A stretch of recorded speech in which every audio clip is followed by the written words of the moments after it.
TV ప్రేక్షకులకు నమస్కారం. రామనామము మనం స్మరించుకుంటున్నాము. రాముణ్ణే పదే పదే మనం గుర్తుకు తెచ్చుకుంటున్నాము. కారణం ఏమిటో మనందరికీ తెలుసు, వసంత నవరాత్రులు. అయితే రామాయణము లేకపోతే రాముని స్మరణ అన్నది మనకేమిస్తుంది? ఎంతో ధైర్యాన్ని, ఎంతో శక్తిని ఇస్తుంది. వీటన్నిటినీ పక్కన పెడితే, అంటే మనం రాముణ్ణి కేవలం భగవంతుడు అని కొలుచుకున్నప్పుడు ఖచ్చితంగా మనకున్న కష్టాలను మనం చెప్పుకుంటూ ఉంటాం. రాముడు పాపం తీరుస్తూ ఉంటాడు. కానీ ఇలా కాకుండా అసలు రాముడు ఎందుకు భూమి మీదకి వచ్చాడు? రాక్షస సంహారం కోసమే అని అనుకుంటే పొరపాటే. ఎందుకంటే ఎప్పుడో అయిపోయింది రాక్షస సంహారం. ఎంతోమంది రాక్షసుల్ని అంతం చేసేశారు. ఆ తర్వాత ఆయన అవతార పరిసమాప్తి చేసి వెళ్ళిపోవచ్చు. కానీ 11,000 సంవత్సరాలు పరిపాలన చేశారు. కారణం ఏమిటి అంటే, మనకి చెప్తారు, యుద్ధం అయిపోయిన తర్వాత దేవతలు పిలుస్తారట, వైకుంఠానికి తీసుకుని వెళ్ళిపోతాం అని అనుకుంటారట. కానీ రాముల వారు 11,000 సంవత్సరాలు పరిపాలన చేశారు. ఎవరి కోసం అంటే మన కోసమే. రాముల వారు ఒక్కరే రాజుగా ఉంటే సరిపోతుందా అంటే, వేరే వాళ్ళు రాజులు కాలేరా అన్నది మాత్రం కాదు. వాళ్ళందరూ కేవలం రాజులే. కానీ రాముడు మాత్రము మనిషి ఎలా బ్రతకాలి, ఎలా ఉండాలి, ఎలాంటి పరిస్థితుల్లో వాటిని ఎలా ఎదుర్కోవాలి, ఇవన్నీ నేర్పించారు. అందుకే రామరాజ్యం అని అంటారు. రామరాజ్యంలో అందరూ ఆనందంగా ఉంటూ ఉండేవారు. పల్లకి మోసినవాడు, పల్లకిలో కూర్చున్నవాడు, పూరగుడిసుల్లో ఉన్నవాడు, పెద్ద పెద్ద భవనాలలో ఉన్నవాడు, అందరూ ఆనందంగా ఉండేవారు. కారణం ఏమిటి? ఒకళ్ళ దగ్గర బాగా డబ్బుంది, ఒకళ్ళ దగ్గర లేదు, కానీ తృప్తి మనస్సులో ఇది ఉంటూ ఉండేది. ఇది రాముడు నేర్పించాడు. ఎందుకంటే ఒక రాజ్యంలో అందరూ ధనవంతులు, కీర్తివంతులు కాలేరు కదా. మన జీవితంలో కూడా ప్రతిరోజు ఆనందంగా ఉండాలంటే చాలా కష్టం, ఉండలేంగా. ఎందుకంటే మనం మనుషులం, చాలా పరిస్థితులు వస్తూ ఉంటాయి. ఈరోజు చాలా ఆనందంగా ఉంటాం, రేపు ఈ ఆనందం కొనసాగుతుందో లేదో మనకి తెలియదు. కాబట్టి ఏ పరిస్థితిలో అయినా, ఎందుకంటే రాముడి జీవితమే అలా ఉండేది కదా, ఎన్నో కష్టాలు. ప్రతి కష్టంలోనూ ఆయన ధర్మం ఏమిటో అదే చూసుకున్నారు. అంతేగాని ఆయనకి అనుకూలంగా ఆయన ఎప్పుడు ప్రవర్తించలేదు. వనవాసానికి వెళ్ళినప్పుడు, సీతకు అగ్ని పరీక్ష చేయించినప్పుడు, ఆఖరికి సీతమ్మ వారిని మళ్ళీ వనంలోకి దింపి రమ్మని చెప్తారు కదా లక్ష్మణస్వామి. అప్పుడు కూడా ధర్మ సూక్ష్మములు అంటే ఎలా ఉంటాయి అంటే నిజంగా చాలా బాధ కలుగుతుంది. కానీ బయటికి మనకి అవి కనిపించవు కాబట్టి మనకి తోచితే అది మాట్లాడేస్తూ ఉంటాం రాముడి గురించి. కానీ ఎంత ధర్మం పాటించి ఎన్ని కష్టాలు పడి ఆయన కొన్ని నిర్ణయాలు తీసుకున్నారు అన్నది చాలా జాగ్రత్తగా రామాయణాన్ని అర్థం చేసుకుంటే మనకి తెలుస్తుంది. ఇలా రాముల వారు తాను ఎప్పుడూ ధర్మాన్ని పట్టుకుంటూ ఆయన ఆచరించి చూపిస్తూ కొన్ని లక్షణాలు మనకి ఉండాలి అని చెప్పారు. రాముడికి 16 గుణాలు ఉన్నాయి. అంటే వాల్మీకి మహర్షి, నారద మహర్షి ఎప్పుడైతే రామాయణం గురించి చెప్తున్నారో, అంటే రాముడ జీవిత చరిత్ర ఏదైతే ఉంటుందో దాన్ని అందించడానికి వాల్మీకి మహర్షి సిద్ధంగా ఉన్నప్పుడు, ఈ సమయంలోనే, అంటే అదే సమయంలో ఉంటారు కదా వాల్మీకి మహర్షి కూడా. వాల్మీకి మహర్షి నారదుడు వారిని అడుగుతారు, ఇప్పుడు ఉంటూనే, అంటే ఎప్పుడో గతంలో ఒక వ్యక్తి ఉన్నాడు, ఆయన గురించి ఇప్పుడు నేను రాయాలని అనుకోవడం లేదు, ఇప్పుడు ఉంటున్న వ్యక్తి 16 గుణాలు ఉన్న వ్యక్తి గురించి అటువంటి పురుషుడు ఎవడైనా ఉన్నాడా అని అడుగుతారట. 16 గుణాలు అంటే మనకి నచ్చిన గుణాలు కాదు, మన దగ్గర బోల్డన్ని గుణాలు ఉంటాయి. కానీ సనాతన ధర్మం ఒక మనిషి అన్నవాడికి ఎటువంటి మంచి లక్షణాలతో కూడుకున్న గుణాలు ఉండాలి, ఈ 16 చెప్పారు. నిజంగా ఆలోచిస్తే జీవితం అంతా పాటించాలి అన్న బహుశా ఈ 16 గుణాలలో ఒక 5-6 గుణాలు కూడా మనము వాటిని పూర్తిగా అలవాటు చేసుకోలేమేమో. ఒక్కొక్క రోజు ఒక్కొక్కలా ఉంటాం మనం. ఈరోజు అంతా బాగుంటే సత్యం మాట్లాడతాము, మంచి గుణంతో ఉంటాము. రేపు పరిస్థితులు బాగా లేకపోతే మనం కొద్దిగా చెడ్డగా ఆలోచించవచ్చు, మనకి కోపం ఎక్కువగా వస్తూ ఉంటుంది, మనం కూడా ధర్మాన్ని తప్పుతూ ఉంటాం. ఇలా కానీ 16 గుణాలతో కూడుకున్న ఒక స్వరూపం, అది మారిపోవడం అన్నది ఉండదు. రాముల వారికి 16 గుణాలు ఉన్నాయంటే చిన్నప్పుడు ఉండేవి, మధ్యలో వెళ్ళిపోయాయి, తర్వాత మళ్ళీ వచ్చాయి అన్నది లేనే లేదు. జీవితాంతం ఉంటూ ఉండేవే. ఆ 16 గుణాల గురించి మనం చెప్పుకుంటే నిజంగా ఆశ్చర్యం వేస్తుంది.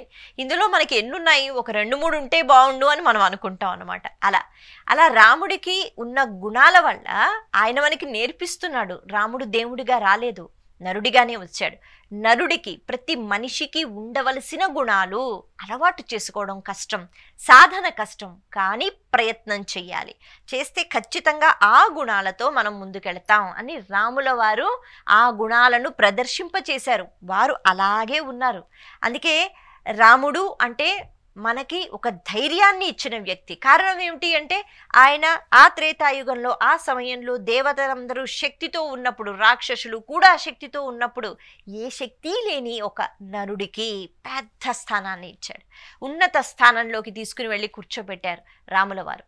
మనిషి తలుచుకుంటే దేవతలు కాదు కదా, అటు రాక్షసులు కాదు కదా, వీళ్ళిద్దరికన్నా ఉన్నత స్థానంలో ఉంటారు అని. అంతే కదా, దేవతలు కూడా చంపలేకపోయారు రావణాసురుణ్ణి. రావణాసురుడు చచ్చిపోయాడు అంటే కేవలం నరుడి వల్ల, అది కూడా రాముడి వల్లే సాధ్యమైంది. కారణం అతను పాటించిన ధర్మం, అతనికున్న మంచి గుణాలు. అందుకే రాముల వారి జీవితం అంతా కూడా ఆయన ఎలా ప్రవర్తించినా ఇదిగో ఇలా ఉండాలి, ఇలా ఉండాలని మనకి నేర్పిస్తున్నారు. ఆయన ఎక్కడ కూర్చుని ఒక గురువులాగా మనకి చెప్పలేదు, కానీ ఆయన జీవితం అంతా కూడా పాఠము. రామాయణం అంతా మనకి పాఠమే. ఒక ఉదాహరణ మనం చెప్పుకుంటే, విభీషణుడు అంటే ఒక ఉదాహరణ మాత్రమే. విభీషణుడు ఇంకా లంకలో ఉండలేక, ఎందుకు అంటే విభీషణుడు ధర్మాత్ముడు. ఆయన రాక్షస వంశంలో ఉన్న, రాక్షస ప్రవృత్తిలో ఉన్నా కూడా ఆయన ధర్మాత్ముడు. అందుకే అన్నయ్యకి చాలాసార్లు చెప్పి చూశాడు, అన్నయ్య రాముడి జోలికి వెళ్ళొద్దు, రాముడు ధర్మాత్ముడు. ఎందుకు చెప్తున్నారు అంటే బహుశా నీకు శక్తి ఎక్కువ ఉండొచ్చు, కానీ అక్కడ ధర్మంతో కూడుకునే వ్యక్తి ఉన్నాడు. ధర్మం ఎవరైతే పాటిస్తారో వాళ్ళ జోలికి వెళ్ళొద్దు. వాళ్ళు చూడటానికి అంత శక్తివంతులుగా కనిపించకపోవచ్చు, వాళ్ళ దగ్గర సైన్యం ఉండకపోవచ్చు, బలం ఉండకపోవచ్చు, కానీ వాళ్ళకి మాత్రం ఒక శక్తి ఉంటుంది చుట్టూ. ధర్మో రక్షతి రక్షిత అంటారు కదా, అందుకని ధర్మం పాటించిన వాళ్ళ జోలికి వెళ్ళొద్దు. అందుకే ఆయన్ని బాధ పెట్టొద్దు, సీతమ్మ వారిని అప్పచెప్పే. అంటే రాముల వారు యుద్ధానికి వచ్చేసిన తర్వాత కూడా విభీషణుడు చాలాసార్లు చెప్పే ప్రయత్నం చేస్తారు, కానీ రావణాసురుడు వినడు కదా. అందుకని రావణాసురుడు వినడు కాబట్టి ఇక అధర్మంతో ఆలోచిస్తున్న ఈ అన్నయ్య దగ్గర నేను ఉండను అని చెప్పి విభీషణుడు బయలుదేరదాం అనుకుంటాడు. అటువంటి సమయంలో ఇంకా రాముల వారు అంటే నది, ఆ సముద్రాన్ని దాటి పూర్తిగా ఇంకా యుద్ధము అన్నది మొదలు కాకముందనమాట. అటువంటి సమయంలో విభీషణుడు వస్తాడు. మనకి చెప్తారు, ఆ ఆకాశం నుంచి ఆ రథం అన్నది అలా దిగుతూ ఉంటుంది. అయితే అందరూ ఆశ్చర్యపోతున్నారట, అమ్మో రావణాసురుడు యొక్క తమ్ముడు వస్తున్నాడు, ఇప్పుడు ఏమంటాడో, ఏం తెలుసుకుంటాడో రహస్యాలని అందరూ అనుకుంటున్నారు. ఎందుకంటే శత్రు రాజ్యం నుంచి వస్తున్నాడు కదా. వీళ్ళు సముద్రానికి ఇవతల వైపు ఉన్నారు. అటువంటి సమయంలో విభీషణుడు శరణాగతి కోరుకుంటున్నాడు. రామా, నేను రావణాసురుణ్ణి విడిచిపెట్టేశాను, నన్ను నమ్ము, నేను ఇప్పుడు నీ శరణాలు పట్టుకుంటున్నాను. ఎందుకు అంటే నేను ధర్మంతోనే ఉండాలనుకుంటున్నాను, కాబట్టి నన్ను నువ్వు చేర్చుకో అని ప్రాధేయపడతాడు. అక్కడ ఉన్న వాళ్ళందరూ, అంటే రాముడు ఎప్పుడు సొంత నిర్ణయం తీసుకునేవాడు కాదు. ఖచ్చితంగా రాజ్యంలో ఉన్నప్పుడు ఋషులు, మునులు, అక్కడున్న పెద్దవాళ్ళు, కురగురువులు వీళ్ళని అడుగుతూ ఉండేవారు. ఇప్పుడు అక్కడ ఉన్న వాళ్ళందరినీ అడుగుతుంటే వాళ్ళందరూ అంటున్నారట, అమ్మో అస్సలు నమ్మకూడదు ఈ రాక్షసుల్ని, వాళ్ళు మాట మారుస్తూ ఉంటారు, వాళ్ళు రూపాలే మారుస్తూ ఉంటారు, బహుశా ఇలా ఏదైనా అని మన దగ్గరే చేరి మన రహస్యాలు తెలుసుకుని మొత్తానికి మనల్ని యుద్ధంలో ఓడించవచ్చు, ఏమైనా చెయ్యవచ్చు, మనకి విషం పెట్టి చంపేయచ్చు, ఇలా రకరకాలుగా వాళ్ళు పాపం బెంగపడుతున్నారట. అప్పుడు రాముల వారు ఒక చిన్న కథ చెప్తారు.